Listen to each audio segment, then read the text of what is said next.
Hi friends, இப்போ நம்ம Pandya stores பார்க்க போகிறோம். பாண்டிய ஸ்டோர்ஸில் ஆதார் கார்டு கேட்டோன்னே ஏன் இவ்வளோ பதறாங்க அப்படிங்கிற மாதிரி ஆயிடுச்சு. அதுக்கப்புறம் சரிப்பா எல்லாம் பார்த்துக்கலாம், வீட்டில் போய் வாங்கிக்கலாம் அப்படின்னு சொல்லிட்டு அப்படி இப்படின்னு ஒரு பொய்யை சொல்லிட்டாங்க. நம்ம சரவணன்ட்ட போய் கேட்க, சரவணன்ட்ட என்ன பொய் சொல்லி வச்சுருக்காங்கன்னா, அம்மா ஊருக்கு போயிருக்காங்க, வீட்டில் யாருமே இல்லை அப்படின்னு ஒரு பொய்யை சொல்லியிருக்காங்க. வீட்டில் உள்ள எல்லாத்தையும் நான் வீட்டில் போய் எடுத்துகிறேன் அப்படின்னு சொல்லியிருக்காங்க. என்னம்மா நீ வாயை திறந்தாலே பொய்யா இருக்கே, அதுவும் எங்கள் அப்பா குதிரைக்குள்ளே இல்லைன்னு உன் ஃபேஸ்லேயே நல்லா தெரியுது அப்படிங்கிற மாதிரி ஆயிடுச்சு. இதெல்லாம் ஒரு பக்கம் இருக்க, இன்னொரு பக்கம் வந்துட்டு அதாவது நம்ம மெயினாகவும் ராஜு இருக்காங்களே, உருளைக்கிழங்கு பொரியலை உருட்டுன்னு உருட்டுறாங்களே அப்படிங்கிற மாதிரி ஆயிடுச்சு. அது மட்டும் இல்லைங்க, கூட சேர்ந்த அரசையும் மொத்தமாக காலி பண்ணிட்டீங்க, என்னடி இப்படி பண்ணுறீங்க, மதியத்துக்கு மறுபடியும் செய்யணுமேடி அப்படின்ட்டாங்க. இருந்தாலும் மருமகளை திட்ட மனசு இல்லாமல் சாப்பிட்டுட்டு போங்கடி அப்படின்ட்டாங்க.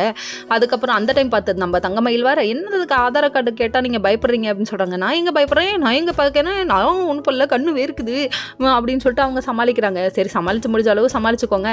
ஆதார் கார்டில் நான் நல்லா இருக்க மாட்டேன், அதனால தான் நான் காமிக்கல அப்படிங்கிறாங்க. இந்த உலகத்தில் யாருமே ஆதார் கார்டில் நல்லா இருந்தால் சரித்திரமே இல்லைங்க, அதனால் வாய்ப்பே இல்லை, நீங்கள் அப்பெல்லாம் நினைக்காங்க, காமிங்க அப்படின்னு சொல்லிட்டாங்க.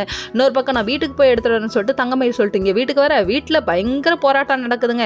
இவங்க அப்பா எதுவுமே தெரியாமல் அந்த வழியில் வர வழியிலேயே நம்ம பாண்டியனை பார்த்துட்டு ஜெராக்ஸ் எடுத்து கொடுத்துட்டாரு. இது தெரியாதவர் இங்கே வீட்டுக்கு வந்தோடனே மளிகை ஜாமான் அடுத்த மாதத்துலேருந்து பாதிக்கு பாதி காசு கொடுத்து வாங்கிக்கலாம் அப்படின்னு சொல்லிட்டு இருக்காங்க. அப்பாவும் பிள்ளையும் என் வாழ்க்கை போதேன்ற கவலை இல்லாமல் மளிகை ஜாமானை பற்றி பேசிகிட்டு இருக்கீங்களே அப்படின்னு சொல்லிட்டு கண்ணா பின்னா கத்தி விட்டாங்க நம்ம தங்கமயில். என்ன பண்ணுறது, புருஷனும் பொண்டாட்டி ஒன்றாவே இருக்காங்களே அப்படிங்கிற மாதிரி.